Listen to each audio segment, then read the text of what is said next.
नमस्कार। इलेक्ट्रोहोम्योपैथी के इस विशेष एपिसोड में मैं बस्ती से डॉक्टर अनिल श्रीवास्तव अपने सभी सुनने वाले इलेक्ट्रोहोम्योपैथिक प्रेमियों का स्वागत करता हूं, अभिनंदन करता हूं। जैसा कि आप सब जानते हैं कि मेरे इस YouTube चैनल पर इलेक्ट्रोहोम्योपैथी के विभिन्न विषयों पर चर्चा की जा रही है। अभी हमने शुरुआत की है इलेक्ट्रोहोम्योपैथिक की मूल औषधियों की चर्चा, और उसमें हम चर्चा कर रहे हैं फंक्शनल ग्रुप की औषधियों की, जिसमें हमने सबसे पहले यस ग्रुप यानी सैक्रोफ्लोसो ग्रुप की औषधियों को उठाया है। हमने अभी तक चर्चा आपसे की यस 1 पर, यस 2 पर, यस 3 पर, यस 5 पर और यस 6 पर। आज इलेक्ट्रोहोम्योपैथी की एक और कारगर औषधि, जिसे हम आम बोलचाल की भाषा में जीवनदायिनी भी कहते हैं, और उस समय जीवनदायिनी का कार्य करती है जब कालरा का रोगी अपने घर में बेदम हो जाता है, डायरिया से रोगी बेदम हो जाता है, डिसेंट्री से रोगी बेदम हो जाता है, और अन्य चिकित्सा पद्धतियों में मैनेजमेंट के द्वारा, ड्रॉप के द्वारा या ग्लूकोज चढ़ा करके उसको राहत दी जाती है। वहीं दूसरी ओर हम इलेक्ट्रोहोम्योपैथी में इस औषध के प्रयोग से रोगी को मुस्कुराते हुए देखना चाहते हैं। तो आप जानना चाहते होंगे कि यह कौन सी औषधि है।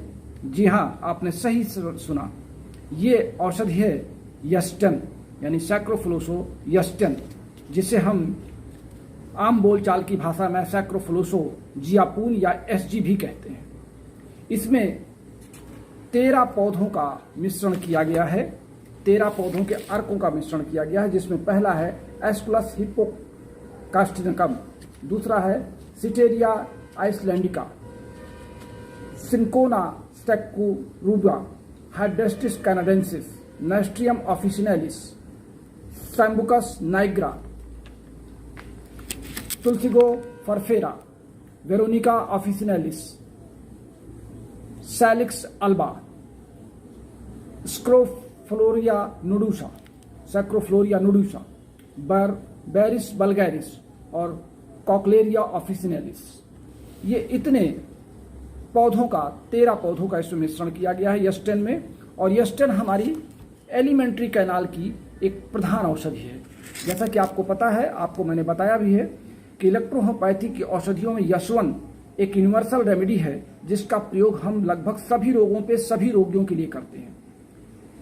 जब हम यस1 के कार्यों को चेक करते हैं, यस1 हमारी एक डाइजेस्टिव सिस्टम की बहुत प्रधान मेडिसिन है, उसी प्रकार हमारी यस्टन मेडिसिन उसके ठीक विपरीत एक्सक्रेटरी सिस्टम को बल प्रदान करने वाली, यानी एक्सक्रेटरी सिस्टम के ऑर्गन्स को मोटिवेट करने वाली ये एक औषधि है, जिसका प्रयोग हम विभिन्न प्रकार के रोगों में करते हैं। अगर हम डिस्क्रिप्शन की बात करें कि यस्टन का जो प्रभावशाली क्षेत्र है, तो हम देखते हैं कि कंप्लीट एलिमेंट्री कैनाल पर, लिम्फेटिक ग्लैंड्स पर, लिम्फेटिक सिस्टम पर, होल पैरासिम्पैथिक नर्वस सिस्टम पर इसका बहुत अच्छा प्रभाव है। हम ये भी देखते हैं कि सैलिवरी ग्लैंड्स पर, लंग्स पर, लीवर पर, अपेंडिक्स ग्लैंड पर, नर्वस टिश्यू पर, सोलर प्लेक्सस पर बहुत अच्छा प्रभाव इसका देखा गया है। हम ये भी देखते हैं कि यस्टन का प्रभाव हमारे सेरिबेलम पर और सेरिब्रम पर या एक्सक्रेटरी सिस्टम के मल के निष्कासन पर बहुत अच्छा इसका प्रभाव देखा गया है। यानी हम कुल मिला के ये कह सकते हैं कि यस्टन बॉडी से अपद्रव्यों के निकालने में सहयोग करती है, ठीक उस तरीके जैसे यस 6 में मैंने आपको बताया था कि किडनी प्रधान दवा है। तो ये एलिमेंट्री कैनाल प्रधान मेडिसिन है, लेकिन एलिमेंट्री कैनाल प्रधान मेडिसिन में इसकी विशेषता ये है कि ये बॉडी से एक्सक्रीट करने में मदद करती है।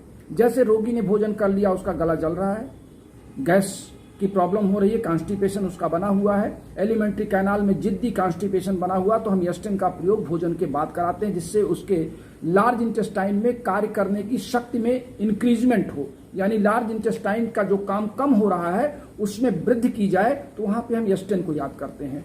और जब हम यस्टन का प्रयोग यहाँ करते हैं, तो हम देखते हैं कि यस्टन का प्रयोग लगातार करने से उसके लार्ज इंटेस्टाइन में या बड़ी आंत में कार्य करने की क्षमता बढ़ जाती है, और मल पदार्थों को बाहर निकालने की प्रक्रिया पहले की अपेक्षा बेहतर और बेहतर बनती जाती है। हम ये भी देखते हैं कि एंटीपायरेटिक्स दर्द में अगर अन्य औषधियाँ काम नहीं करें, वहाँ हमने एस्टेन मिला दिया तो दर्द में भी राहत मिलती है। रूमेटिक फीवर है, इंटरमीडिएट फीवर है, जो अंतराल के बाद फीवर आते हैं, 10 दिन 15 दिन फीवर आया, फिर नहीं आया, फिर आया, जिसको आप मियादी बुखार भी कह सकते हैं। वहाँ पर जिद्दी बुखार के लिए हम इसका प्रयोग करते हैं। छोटे छोटे कील मुहासे निकल रहे हैं शरीर में, फोड़े फुंसी निकल रहे हैं, सभी दवाइयों का प्रयोग हम कर रहे हैं, बार बार वो निकल रहे हैं, तो फिर हमको वहाँ पर याद आता है कि इस बार हमको एस्टेन देना चाहिए। एस्टेन को जो हम P4 के साथ देते हैं या P ग्रुप के किसी मेडिसिन के साथ देते हैं तो ऑक्सीजन की सप्लाई भी उस संबंधित अंग में बढ़ जाती है, और जब ऑक्सीजन की सप्लाई उस संबंधित अंग में बढ़ जाती है तो फिर हम एस्टेन के प्रयोग को उस अंग पर बेहतर परिणाम पाते हैं। जहां पर S1 और F1 की एक जो क्वालिटी है, यानी एस्टेन में S1 और F1 के दोनों के पौधों का मिश्रण किया गया है, और इस नाते इसमें S1 के भी गुण आ जाते हैं और F1 के भी गुण आ जाते हैं। यानी एस्टेन हमारी S1 और F1 के स्थान पर, अगर हमारे पास S1 और F1 नहीं है, तात्कालिक अगर हमको उसकी देने की जरूरत है, तो हम वहां पे एस्टेन का प्रयोग कर सकते हैं। सिंपैथेटिक जो प्लेक्सस होते हैं बॉडी में, इसका ये एक तरीके से जहां पे हम S1 का प्रयोग करने से अपने आप को थोड़ा पीछे हटते हैं, वहां पे हम एस्टेन देते हैं तो उसका बहुत अच्छा काम देखा गया है। एस्टेन का प्रयोग, जैसा कि इतिहास बताता है इलेक्ट्रोहोम्योपैथी में, कि जापान में जब कॉलरा का भीषण महामारी चली थी कि पूरे के पूरे सेना में लगातार लोग मर रहे थे, वहां पे एस्टेन एकमात्र एक ऐसी औषधि थी जिससे हजारों रोगियों की सेवा की गई थी, हजारों रोगियों को बचाया गया था, और एस्टेन को वहां पे याद किया गया था। और इसी नाते इसका दूसरा नाम दिया गया है जियापून। उस महामारी को रोकते समय इस दवा का प्रयोग किया गया था। आमाशय की एक ये विशेष औषधि है, और जहां पे S1 मेम्ब्रेनस को और ग्लैंड को ठीक करती है, वहीं पे एस्टेन गैस्ट्रिक जूस और इंडाइजेशन जिसको हम कहते हैं, आमाशय के विभिन्न सूत्रों को शक्ति प्रदान करती है।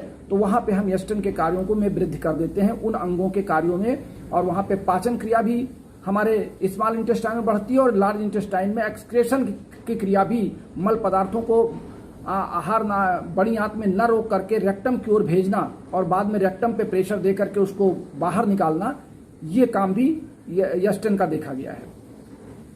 डिसेंट्री हो रही है,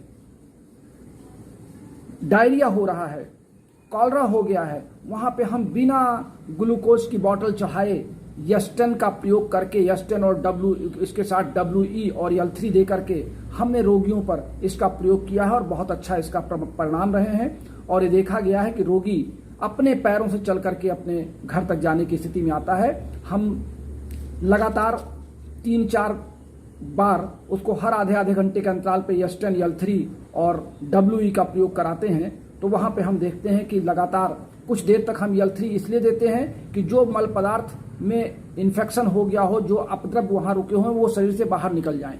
और जैसे ही हम 2 खुराक के बाद फिर हम L3 को रोक करके L2 देना शुरू करते हैं, जिससे उसके शरीर में फिर बाहर के जो हम पोषक तत्व उसमें पहुंचाना चाहते हैं वो वहां रुकना शुरू कर दें, और स्मॉल इंटेस्टाइन की संकीर्णता जो हो गई थी उसमें वृद्धि हो। तो एस्टेन के साथ फिर हम L2 का प्रयोग करते हैं, L3 हटा करके L2 का प्रयोग करना शुरू करते हैं। ये बातें अनुभव से आएंगी। देखिए, मैंने आपसे बार बार कहा है, अपने वीडियो के माध्यम से भी कहा है कि कोई डोज और एक्सपीरियंस, ये दोनों का एक कॉम्बिनेशन है। एक चिकित्सक के साथ डोज और उसका एक्सपीरियंस ये काउंट करता है। हम रोगी के साथ निरंतर जब लगे रहते हैं तो हम उसको किस प्रकार डोज देंगे, उसका शारीरिक अनुपात क्या है, शारीरिक उसकी दशा क्या है, उसका वजन क्या है, हमको उसके रोग की गंभीरता के आधार पर किस डोज में दवा देनी है, ये सब धीरे धीरे अनुभव से आता है।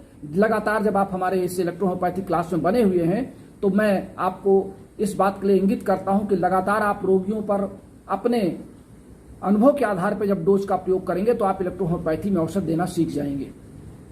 लू लगा हुआ है, लू लगने में अत्यधिक ठंड लगी है या अत्यधिक गर्मी के कारण शरीर की त्वचा झुलस गई है, अत्यधिक ठंड के कारण रोगी परेशान हो रहा है, वहां पे हम एस्टेन का प्रयोग करेंगे।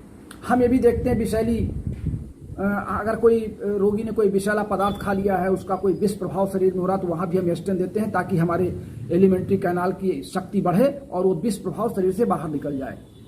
पेट में दर्द हो रहा है, स्पॉज्मेटिक दर्द हो रहा है, वहां पे हम एस्टेन का प्रयोग करते हैं।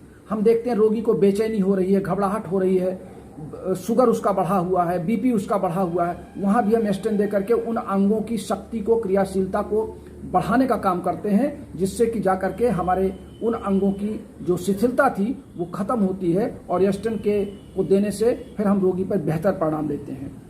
डायबिटीज़ के रोगी को या शुगर के रोगी को हम स्टेंट एक परमानेंट इलाज देते हैं। और सभी तरह के, जैसा मैंने आपसे कहा कि सभी तरह के इंटरमिटेंट फीवर, जो रुक रुक के आने वाले बुखार हैं, इन्फ्लुएंजा है, जुकाम लगातार जा नहीं रहा है, स्नोफीलिया लगातार बढ़ा हुआ है, कफ निकल नहीं रहा है, कफ फंसा हुआ है, गले में खराश लगातार जाली है, मुंह में स्वाद नहीं बन रहा है, पानी, हमारी माउथ पार्ट जो बक्कल कैविटी है माउथ की वो सूख रही है, हमको प्यास की अनुभूति हो रही है, वहाँ पे हम स्टेंट का प्रयोग करते हैं। स्टेंट को निरंतर हमारा सिर दर्द हो रहा है, सिर दर्द जा नहीं रहा है, वहाँ पे हम स्टेंट का प्रयोग करते हैं। तो स्टेंट एक तरीके की विभिन्न नर्वस सिस्टम पर, आहार नाल के विभिन्न पार्ट पर, विभिन्न प्रकार के ग्लैंड्स पर उनको एक करंट एनर्जी देने का काम करती है और विभिन्न अंगों को चेतना देने का कार्य करती है, जिससे कि वो अंग अपने होम्योस्टेटिस में आकर के शरीर को निरोग कर सकें। तो होम्योस्टेटिस को मेंटेन करने के लिए, बॉडी में से जल को बाहर जाने से रोकने के लिए, शरीर में पानी की मात्रा को कम न होने देने के लिए हम हमेशा स्टेंट का प्रयोग करते हैं। तो स्टेंट एक बहुत ही महत्वपूर्ण औषधि है हमारे यश1 की तरह। तो यश1 और स्टेंट और यश5, ये 3 यश ग्रुप की बहुत ही महत्वपूर्ण औषधियां हैं।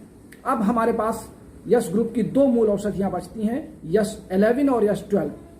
यश11 का प्रयोग हम वोमिटिंग के लिए करते हैं, वोमिटिंग के रोगों में, और यश12 एक बहुत महत्वपूर्ण हमारे आंखों के लिए है। तो आप प्रतीक्षा करें हमारी इन दोनों औषधियों को सुनने के लिए। हम जल्द ही आपके बीच में फिर आएंगे यश11 और यश12 को लेकर के। तब तक के लिए अपने प्यारे दोस्त डॉक्टर श्रीवास्तव को इजाजत देने से पहले मैं आपको याद दिला दूं कि अगर आपने हमारे इस चैनल को सब्सक्राइब नहीं किया है तो कृपया सब्सक्राइब करें, लाइक करें, बेल दबाएं और अपने कमेंट्स बॉक्स में जाकर के कमेंट्स भी लिखें। मैं समय समय पर आपके कमेंट्स के जवाब देता रहता हूं। आपके अच्छे कमेंट्स अगर हमें मिलते हैं तो हम उसका स्वागत करते हैं। तो आज के लिए बस इतना ही। चलते चलाते हमारा मोबाइल नंबर 9793252355 पर आप हमको कॉल भी कर सकते हैं, व्हाट्सएप भी कर सकते हैं।